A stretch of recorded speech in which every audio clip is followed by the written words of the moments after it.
Assalamualaikum warahmatullahi wabarakatuh.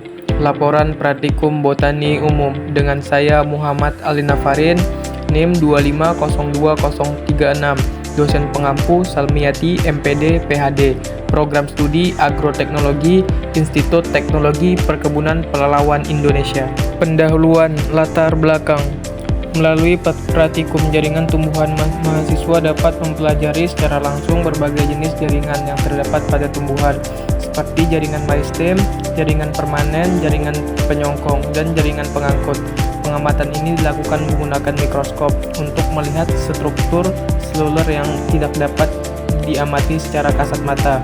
Praktikum ini juga bertujuan melatih keterampilan dalam penggunaan alat laboratorium, teknik pembuatan preparat, serta kemampuan mengidentifikasi bagian-bagian jaringan berdasarkan ciri morfologinya.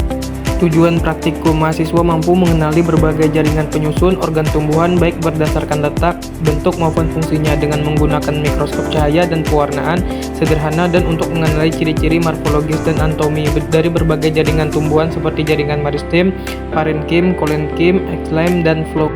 Cara kerja. Pengamatan jaringan batang monokotil jagung. 1. Potong batang muda jagung dengan silet, buat irisan melintang setipis mungkin. 2. Letakkan irisan pada kaca objek, tetesi dengan aquades. 3. Tambahkan 1 tetes sakrankim, diamkan selama 2 menit, bilas dengan aquades.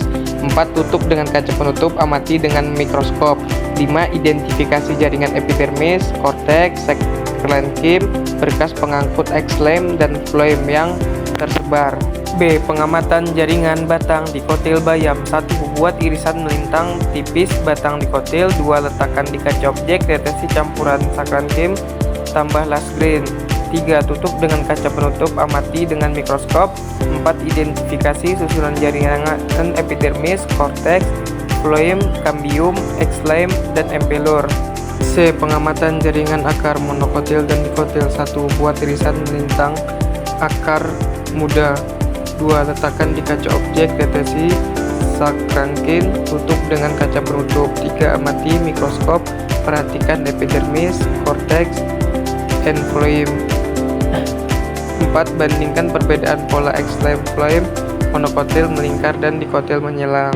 D. Pengamatan jaringan daun. 1. Ambil daun segar, buat irisan melintang tipis. 2. Letakkan pada kaca objek, tambahkan lasgrin, tambahkan sakrankim. 3. Tutup dengan kaca penutup, amati dengan mikroskop.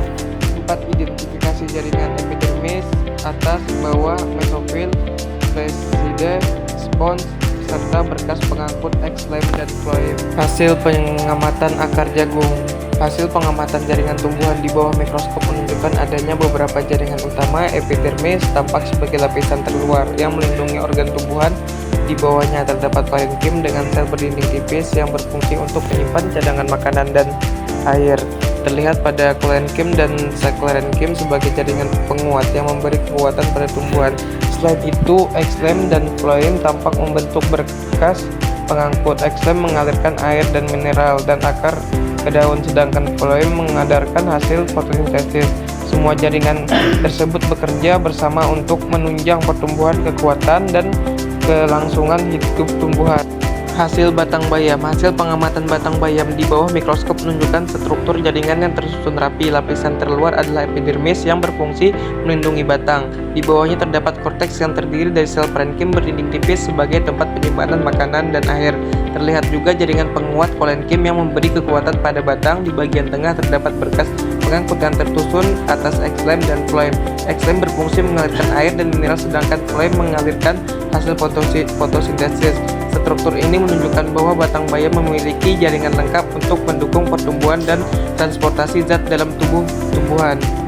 Hasil akar bayam. Hasil pengamatan akar bayam di bawah mikroskop menunjukkan susunan jaringan yang khas pada tumbuhan herbal. Bagian terluar terlihat epidermis yang berfungsi melindungi akar dan membantu penyerapan air serta mineral. Di bawahnya terdapat korteks yang tersusun dari sel parenkim berdinding tipis sebagai tempat penyimpanan cadangan makanan. Lapisan endodermis tampak jelas membatasi korteks dan silinder pusat, berperan mengatur masuknya air ke dalam jaringan pengangkut. Pada bagian tengah terlihat silinder pusat yang mengandung xylem dan phloem. Xylem mengalirkan air dan mineral ke batang, sedangkan phloem mengadarkan hasil fotosintesis ke seluruh bagian tanaman.